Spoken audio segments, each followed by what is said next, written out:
என் நெஞ்சில் குடியிருக்கும்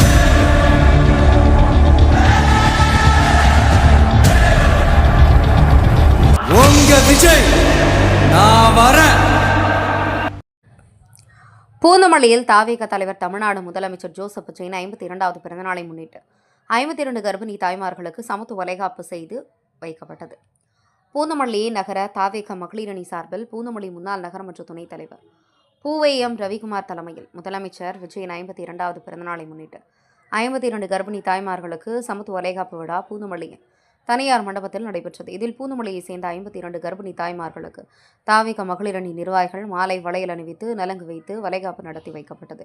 மேலும் புடவை, பூ, பழங்கள், இனிப்பு வகைகள், ஊட்டச்சத்து பெட்டகம் அடங்கிய சீர்வரிசை தொகுப்பு, பல்வேறு கலவை சாதம் உள்ளிட்டவை அவர்களுக்கு வழங்கப்பட்டது. கர்ப்பிணி பெண்கள் மகிழ்ச்சியான மனநிலையில் இருக்க வேண்டும். அப்போதுதான் பிறக்கும் குழந்தை சிறந்த குழந்தையாக இருக்கும். மருத்துவரின் ஆலோசனையின்படி மருந்துகள், உடற்பயிற்சி மேற்கொள்ள வேண்டும். அனைவரும் அரசு மருத்துவமனையில் பிரசவம் பார்க்க வேண்டும். தனியார் மருத்துவமனைகளை தவிர்ப்பது நல்லது.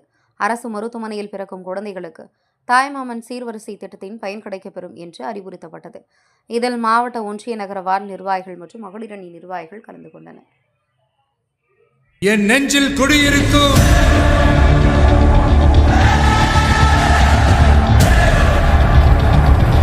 உங்க விஜய் நான் வரேன்.